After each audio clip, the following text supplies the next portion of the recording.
सम्राट अकबर, मेरी अपनी कहानी। मेरा नाम अबुल फतह जलालुद्दीन मोहम्मद अकबर है। लोग मुझे अकबर महान कहते हैं। मेरा जन्म 15 अक्टूबर 1542 को अमरकोट, आज का पाकिस्तान में हुआ था। उस समय मेरे पिता हुमायूं अपने साम्राज्य से वंचित होकर निर्वासन में भटक रहे थे। मेरा बचपन संघर्षों और अस्थिरता से भरा हुआ था।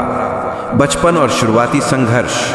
जब मैं बहुत छोटा था, मेरे पिता भारत छोड़ने पर मजबूर हो गए। मैं अपने चाचा चाचियों के पास रहा। मुझे औपचारिक शिक्षा नहीं मिल पाई, लेकिन मेरे मन में ज्ञान की असीम प्यास थी। मैं विद्वानों और बुद्धिजीवियों की बातें सुनकर सीखता था। सिंहासनारोहण और बैरम खां। सिर्फ 14 साल की उम्र में जब मेरे पिता की मृत्यु हो गई, मुझे पंजाब के कलानौर में गद्दी पर बैठाया गया। उस समय मेरे संरक्षक बैरम खां ने मुझे संभाला।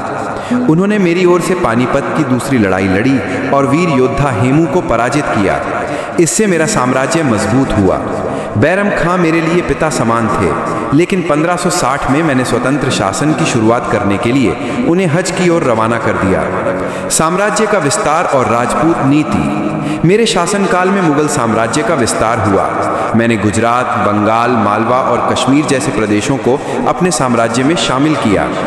मैंने समझ लिया था कि भारत पर स्थायी शासन तभी संभव है जब राजपूत मेरे साथ हों।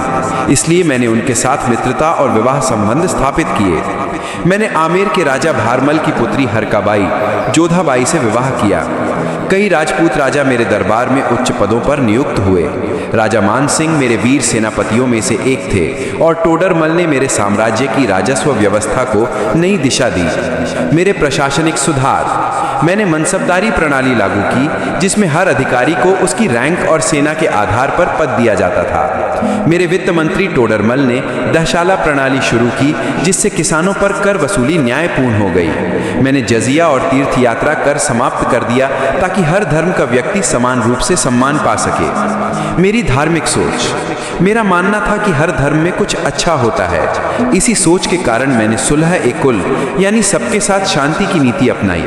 मैंने फतेहपुर सिकरी में इबादत खाना बनाया, जहां हिंदू, मुस्लिम, जैन, ईसाई और पारसी विद्वान धर्म और दर्शन पर चर्चा करते थे। मैंने दीन-ए-इलाही नामक एक नए धर्म की स्थापना भी की, जिसका उद्देश्य सभी धर्मों के अच्छे विचारों को जोड़ना था। कला, साहित्य और संस्कृति। मेरे दरबार में 9 रत्न थे: बीरबल, तानसेन, अबुल फजल फैजी, टोडरमल, राजा मान सिंह, मुल्ला दो प्याजा, फकीर अजियाउद्दीन और अब्दुल रहीम खाने खाना। तानसेन के संगीत ने मेरे दरबार को जीवंत कर दिया और बीरबल की बुद्धिमत्ता ने मुझे हर कठिन समय में मार्ग दिखाया। अकबरनामा और आईने अकबरी जैसी कृतियां मेरे समय में लिखी गईं।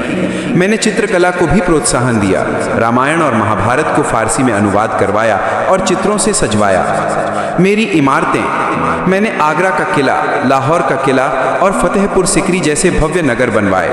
फतेहपुर सिकरी की बुलंद दरवाज़ा और पंचमहल आज भी मेरी दृष्टि और कला प्रेम की गवाही देते हैं।